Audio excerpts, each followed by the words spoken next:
you'd like to hear more from little old me, smash that like button, hit subscribe, ring that bell to get more notifications for future videos. Down in that little description box, you will find many links that'll take you to wonderful places, such as the Discord, where you can talk to me, the rest of the community, and find an artist who can get you what you need when you need it. Check out my Twitter, where I draw Figma on occasion and draw various pieces of art for OC purposes. Become a member today on Patreon and help support this channel and the Chromatic Chronicles. Tier rewards include having a cameo role in the comic itself, or a major or supporting role. And at the $10 tier, you can even get your own one-shot where you can tell your own story. And use hashtag VsBeepieVerse on both YouTube and Twitter to check out the Friday Night Funkin' mod a friend of mine's working on. Thank you all for watching, and without further ado, let's get started.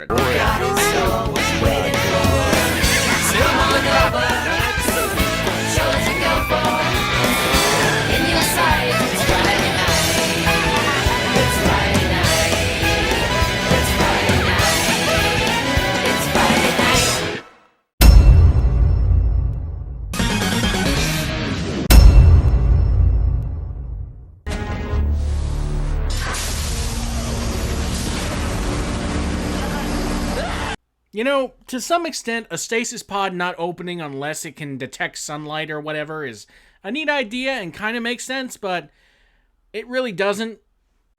Please tell me that spell just makes the dogs chase Ben. We really don't need a repeat of that gut rot scene in Omniverse. You know the one where he basically sprays down a female way bad with horny gas. My mom told me that Grandma and Grandpa met in St. Louis. Yeah. So, being here reminds him of Grandma. Ugh.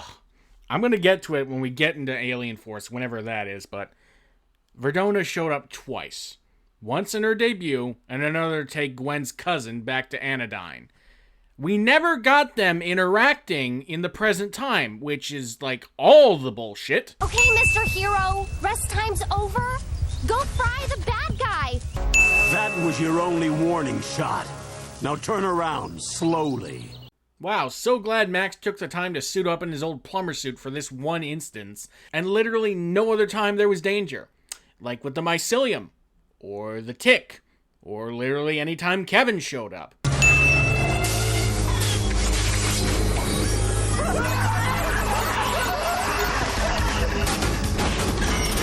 Beep boop. I am a robot, and I eat batteries instead of normal people food. Oh, hey Nico, how's it going? Hello.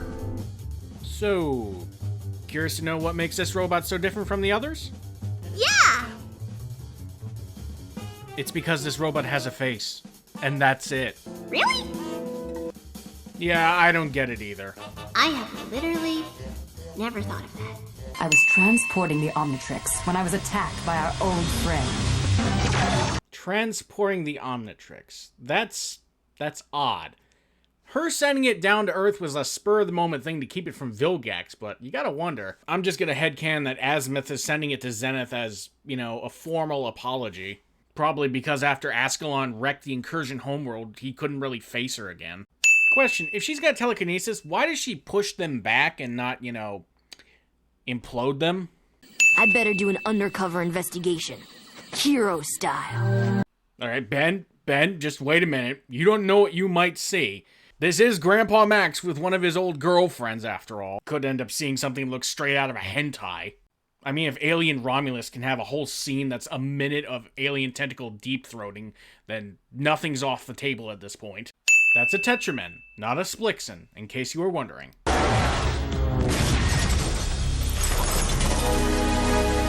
Yeah, that seems smart. Throw the thing which you know assimilates with technology into technology.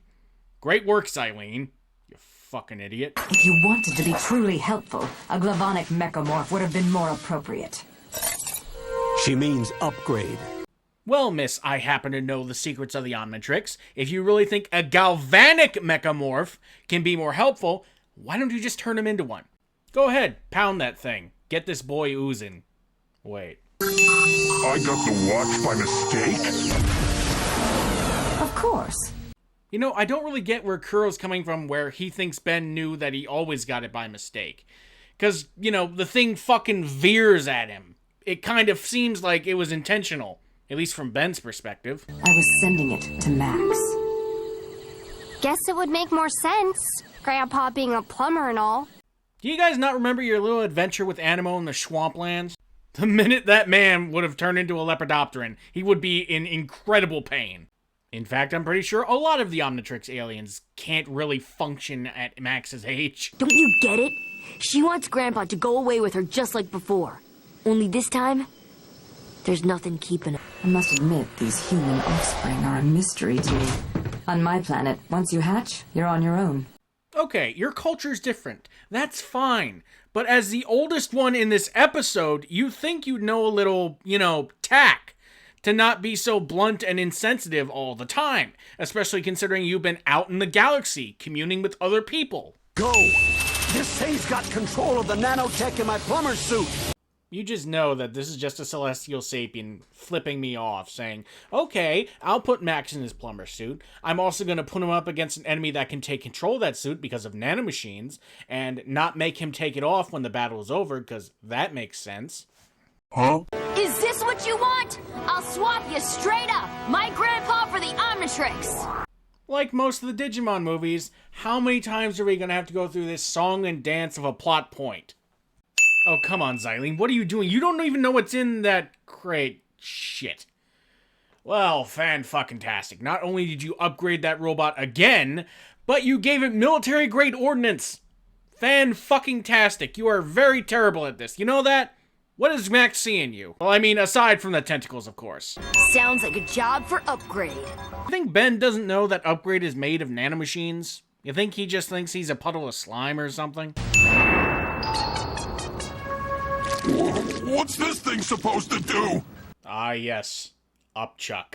So he's kind of in that gray area. I don't dislike him, but I don't exactly think he's, the best thing since cocaine. I really liked him in Omniverse because it brought in that whole subspecies debacle. And on that debacle, personally speaking, I think the idea of the subspecies is both are identically the same starting point and ending point, but the journey in between is what's different. Kind of like how And Beyond handled the Manzardil. They all came from one point of origin, the lizard and the lava lamp, but they all branched out, basically having the same ability, just with a different thing. Even though, for whatever reason, they tried to get people to simp for the Mud Skipper. Hey, I like Mudkips too, but that was just a little weird. That robot. Can I get some mouthwash or something? Scary to think every time Ben turns back from Upchuck, it could very well end like Doppio versus Metallica, if you know what I mean.